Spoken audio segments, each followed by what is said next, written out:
Presentation of dialogue on Idaho Public Television is made possible through the generous support of the Laura Moore Cunningham Foundation, committed to fulfilling the Moore family's legacy of building the great state of Idaho.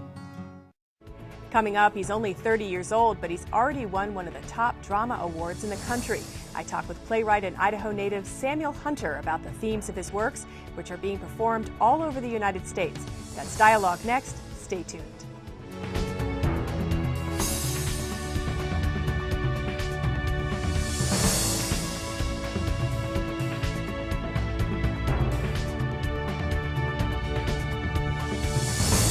Hello and welcome to Dialogue. I'm Marcia Franklin. My guest today says it was inevitable that he become a playwright.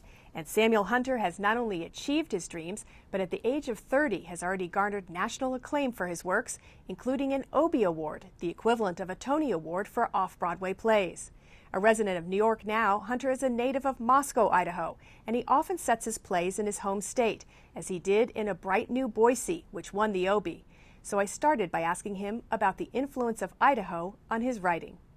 Well, first of all, welcome back to Idaho. Thank you. It's great to be back. Do you consider Idaho home, whatever the definition of that word is to you? I do, yeah. I mean, surprisingly, I guess, just because I haven't lived here for, since I graduated high school 10 and a half years ago. So, but I always feel sort of comfortable whenever I come back. Even though New York definitely feels like home, I feel sort of inexorably tied to Idaho in a really deep way. My family goes really far back, especially up in Moscow. 6 generations, to some of the first people who ever lived in Moscow. So I definitely kind of feel an allegiance, I guess, to Idaho that shows up in my writing a lot. Yeah, I was going to say it's given you a lot of raw material. Yeah. And when I read your plays, I couldn't help thinking that Idaho was almost another character in some of them. In a certain way, yeah. I mean, it's become a character that's kind of evolved a lot, actually, throughout, these dozens of plays that I've, been working on for many years in different states. And, I think in the beginning, if you would have asked me when I started writing plays, first when I started writing plays, they weren't set in Idaho, because I thought, I'm moving to New York and I'm going to sort of broaden my horizons. And they all felt kind of unspecific and kind of sort of lacking in something really essential and human. And so I started writing about Idaho really early on, and I think it was probably because I thought, well, I'm going to be a regional writer. I'm going to write about Idaho, and I'm going to bring voice to Idaho. And I actually don't think that I'm really doing that anymore. I think that Idaho has become more of a sort of a canvas for, not to be pretentious about it, but a canvas, to use to write about larger American ideas. Most of my plays, especially nowadays, are set in kind of pan-American places like Walmarts and parking lots and suburbia, and Bright New Boise was set in a Hobby Lobby break room, and there are these sorts of break rooms repeated ad infinitum all over the United States. And so in that way, Idaho becomes something in the play, something a little bit more universal than the specific the specific place and the specific culture of it. So maybe you don't need Idaho so much anymore. It could be any Maybe. place, or if you took Idaho out of your plays, would it change them, do you think? Well, in a way, I've thought about that before, because people have asked me, especially sometimes I get a commission and somebody wants to shake me up a little bit, and they tell me, well, maybe you could write about something that's not set in Idaho, and it's weird because I never sit down and say to myself, well, I'm going to write another play that's set in Idaho. It always just sort of naturally falls there, and since it never really. I never really feel like it inhibits the piece or anything. And in a way, that sort of foundation allows it to grow into something larger. And I think, if I were to set a play somewhere else, I would probably get a little too obsessed with the learning about that place and the specifics of that place. And that would probably get in the way of my storytelling. So since I have this relationship to Idaho that feels very intuitive and natural, in a way, it liberates me to go in a lot of other directions. So what did growing up in Idaho do for you as a playwright? What kind of material did it give you to work with? Well, I think, just there's this simple thing of there are a lot of plays right now that are set in New York City. And New York City is this sort of well-chronicled city and this well-chronicled culture, and It has this own mystique about it that's very specific, that everybody knows about. And I mean, with other places too. I mean, even smaller cities like Seattle and Los Angeles and San Francisco, they all have their sort of, assigned notions about them that are sort of known across the country. But Idaho is really not like that. Idaho, when you go out, especially to the East Coast, people don't have a lot of preconceptions about Idaho. Well, there's the potatoes and there's the... And that's about it. Aryan nations. Potatoes, neo-Nazis, and it's probably it, actually. There's actually a joke in one of my plays about somebody who's not in Idaho saying we can do Idaho things, we can go pick potatoes or join a neo-Nazi group or something. So in a way, that sort of blank slate has been really effective for me, and I think But growing up here, it sounds like you learned a lot about certain types of people, characters maybe that are in your plays that you might not have met if you'd lived someplace else. Right. I guess in an indirect way, it probably influences that way. I mean, I definitely pull from my past and pull from things, that I experienced growing up. But I think I pull just as much from my adult life and people I've known and worked with and been around in my adult life. I mean, this play that I have that's opening in Denver is about a man who weighs 650 pounds, and I've never known anybody who weighs 650 pounds. But I think the character didn't really come out of any sort of specific experience. I don't often lift people from my real life, and put them on stage because I feel like I'm going to do them a disservice, and two, I feel like I'm probably going to be caged in by the idea of that specific person or that.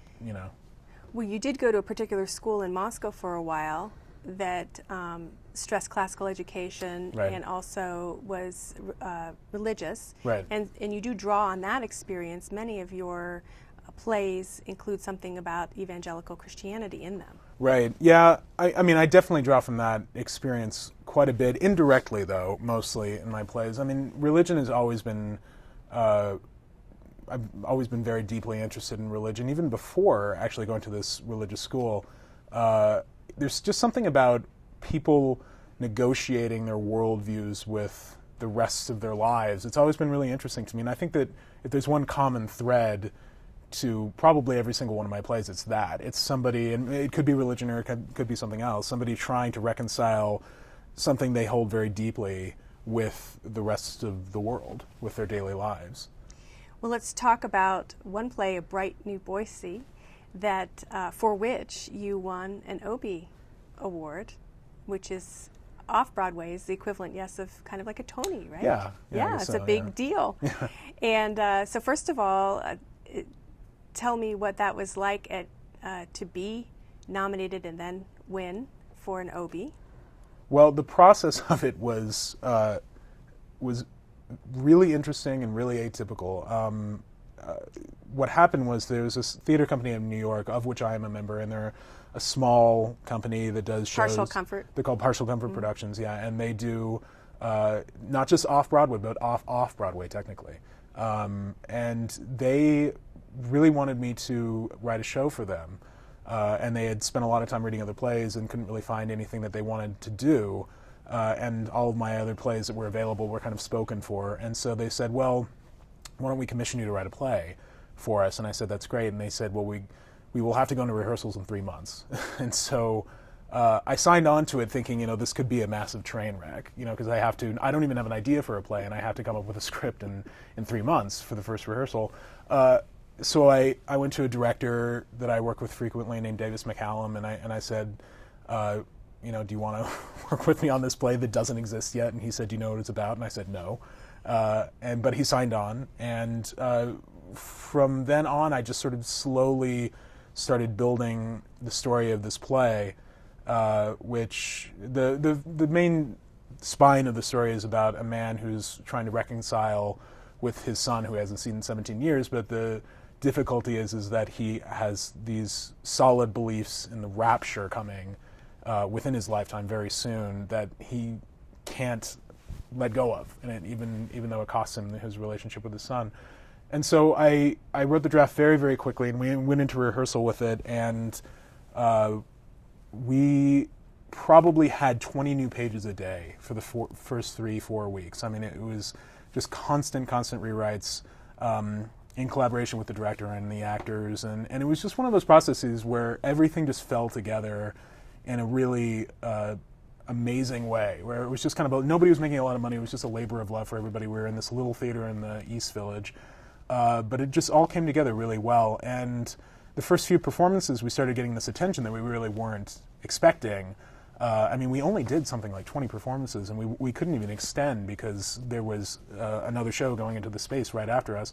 But by the end, we had these, 30, 40-person waiting lists, and it was just really surprising. And we knew that all these awards committees were coming, but I didn't think much of it. And it was toward the beginning of the season too, so I didn't. The Obies were. I mean, we played in September, and the Obies weren't until May. So it was a surprise. Oh, it was a huge surprise. I mean, really, it was. It was something I've always aspired to, especially because, I feel like off Broadway is kind of my home artistically. So to win so early in your career, yeah, does that put an extra burden on you, or is it just does it afford you an entree now? Well, in anything, it just felt like.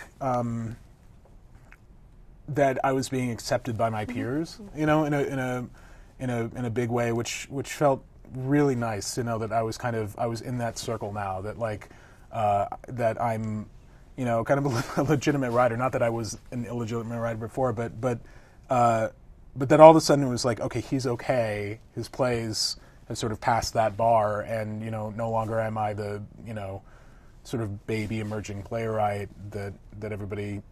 That everybody gets called at the beginning of their career, and I because you come home and tell your parents, I want to be a playwright when I grow up. Yeah. Okay, but how are you going to eat? Yeah, exactly. Yeah, and you are finally being able to do this just as your job, right? Finally, now. yeah. I mean, it was a long haul, but yeah, finally, this is my full-time job. And I meant to ask you, I apologize, but going back just a little bit, if you could say briefly how you came to understand as a young person that you wanted to write plays, that you were interested in.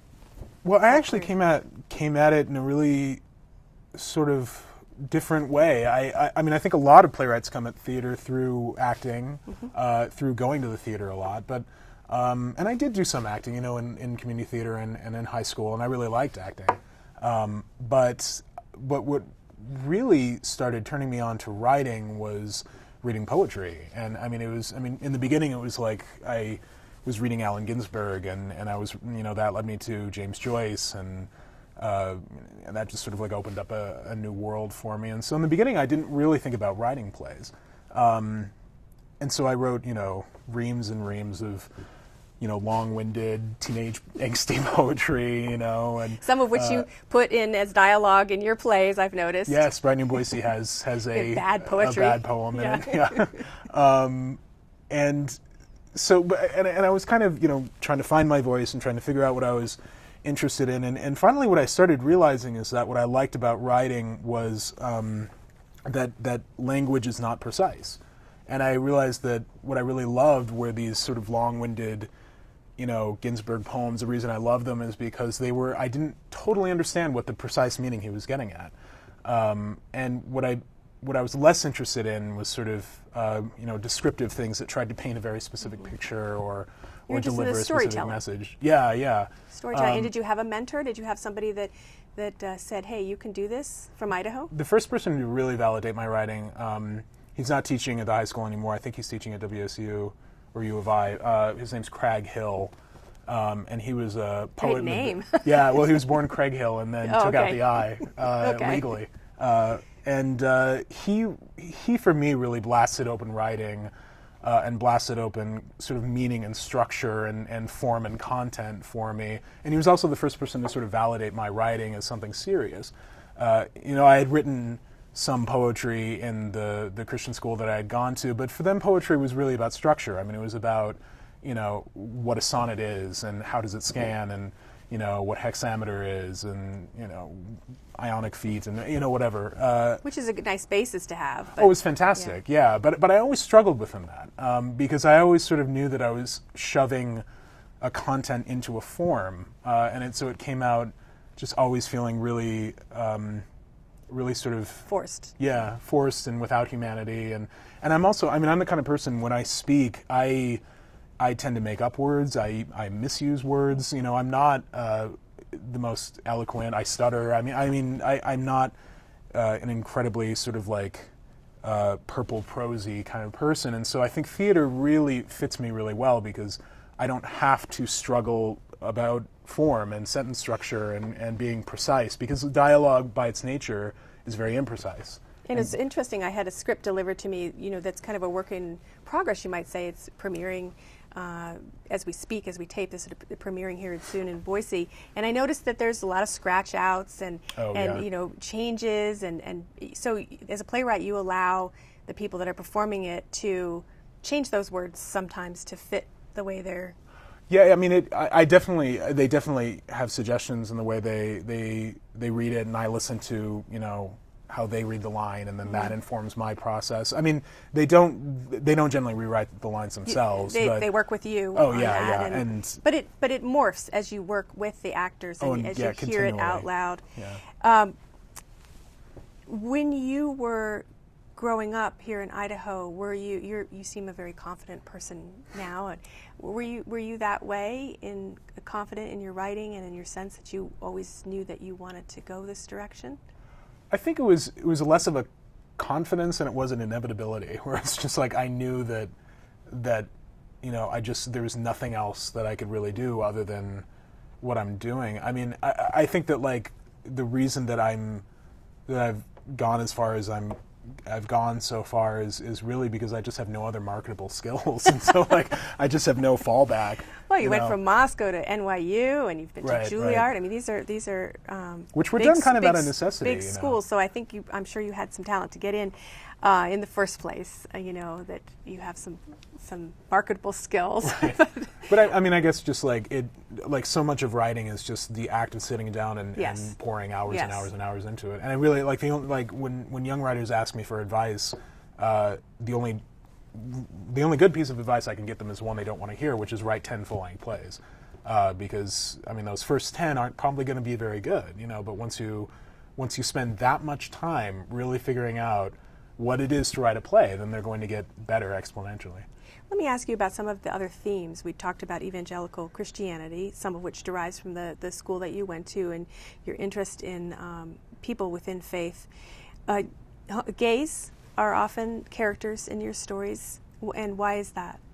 I mean, I think, I'm gay, so that definitely like colors the way I write plays and how I approach character. But I think more than that, I mean, because my plays are always constantly about people trying to negotiate things about themselves with the world at large, for me growing up, that was the big thing that I was negotiating with the rest of the world, was the fact that, especially being in a Christian school, I was negotiating, this deep fundamental part of myself with an environment that said that was false, that was something to be shed, like a bad habit. And so, I mean, that relationship of it's hard to describe. It's character forming. Yeah. When you have that tension. I mean, certainly storytelling and plays, journalism for that matter, sometimes derives on tension between things. Right. Because it's the reason I pause so much is because it's I don't want to say that. It's this sort of noble struggle that I had that sort of like made me an artist. I mean, it's more about sort of something within myself that felt contradictory to the rest of the world, and so therefore I had to start to look at the world in a different way.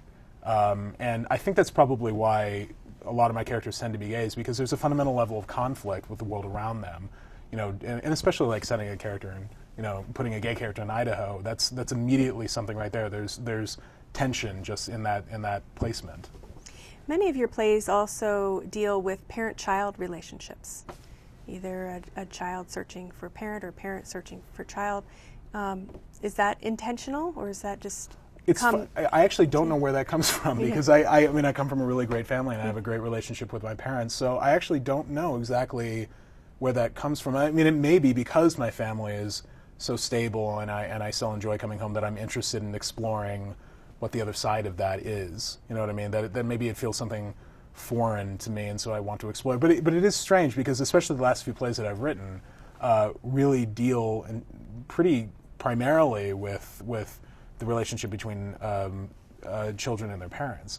So I'm not exactly sure where that even comes from. So as a playwright, sometimes these ideas just come to you through osmosis, or? Yeah, I think, like any play, I mean, a play doesn't come to you in a single lightning bolt of inspiration. Sure. You start at one place, and which can be just a kernel of an idea, and you steadily build on that. And I think you have to, in a way, you have to be very conscious of how you're forming it, so it's not arbitrary. But for a play to have an organic relationship between form and content, you really have to let it sort of flower in its own way.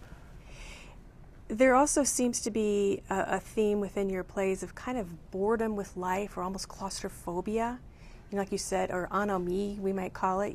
Your settings are often these just kind of bland places with people struggling to make sense of their lives and have any kind of spark. Right.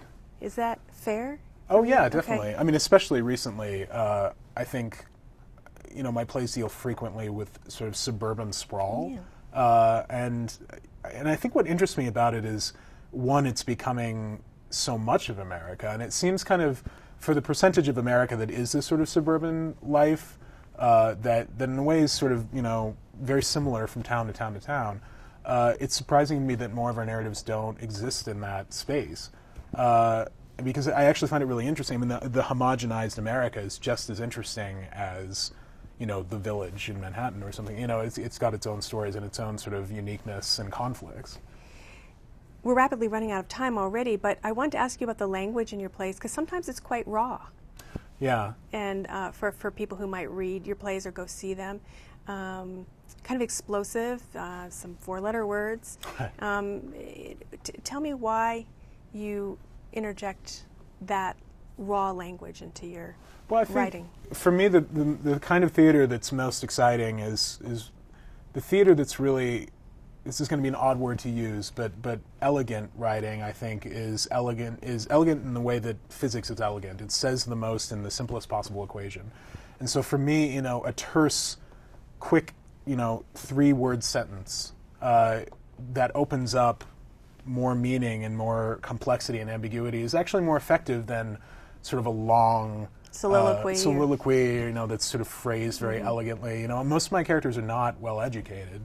I'm much more interested in these very simple, terse phrases that because they're imprecise and because they're simple, they point to something much larger. They kind of they become less specific and more meaningful. So it's not done to shock per se. No. I mean, I've never sat down and written a play because I want to shock anybody. And I don't want to make anybody uncomfortable with my language, but I also have to, if I'm writing about certain people, I have to be honest about the way they talk. Another thing I noticed about the plays of yours I read is there's some open-ended endings. Right. It's left to the person to maybe figure out what actually happened. Yeah. In a way,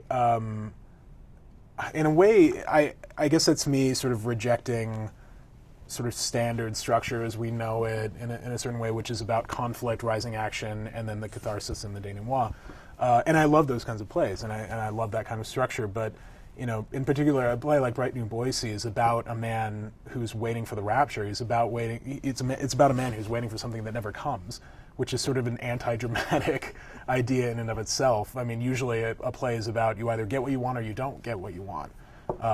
But in the beginning of Bright New Boise, he's in a parking lot waiting for the rapture, and the last stage direction of the play is he waits.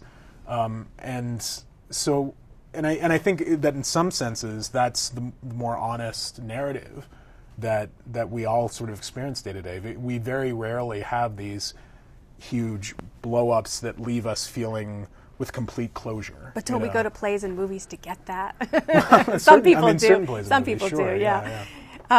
What's next for you? I know there's some projects you can't necessarily talk about because they're still in the working stage, but where do you see yourself going? It's very exciting for me to be able to talk to somebody that is on their way, on this journey. Right. And where do you believe this journey is taking you next, or do you know? Well, I don't know is the short answer. Right now theater is, my living and it's my life, but it's the life of a freelance artist. You never really know what's around the bend. I have my life, figured out for the next year or so. I have productions coming up, both regionally and in New York. Are there themes that you really want to now start exploring and hitting and kind of, learning about In a new way, things? lately it's been sort of surprisingly to me. It's been departing religion a little bit and kind of opening up into larger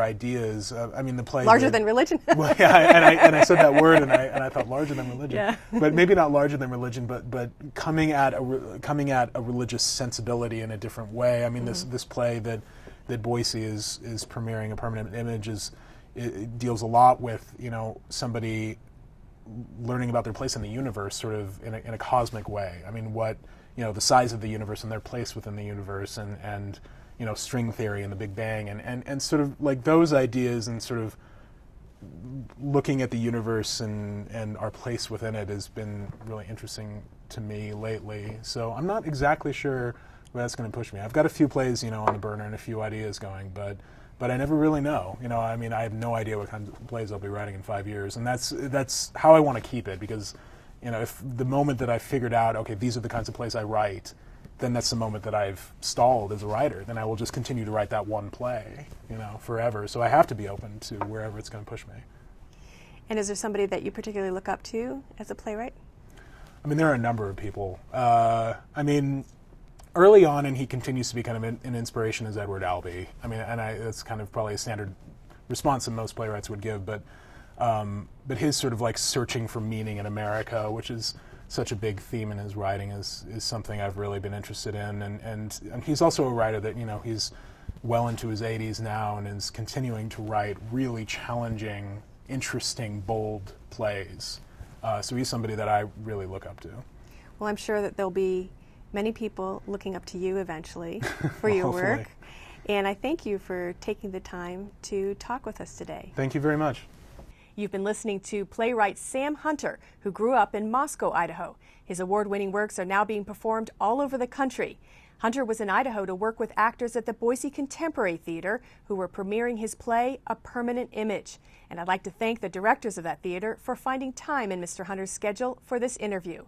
For more on Sam Hunter and his plays, please check out the Dialogue website by going to idahoptv.org and clicking on Dialogue. That's also where you'll find the Web Extra tape with Mr. Hunter, in which he gives advice to aspiring playwrights, talks about what it was like to work in the Palestinian territory of the West Bank, and shares his thoughts about the future of regional theater.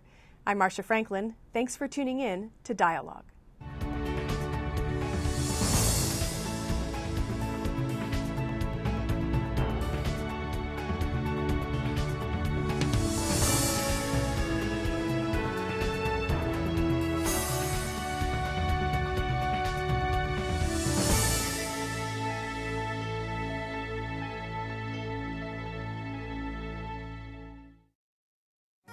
Presentation of Dialogue on Idaho Public Television is made possible through the generous support of the Laura Moore Cunningham Foundation, committed to fulfilling the Moore family's legacy of building the great state of Idaho. Check out our website, become a friend on Facebook, or follow us on Twitter.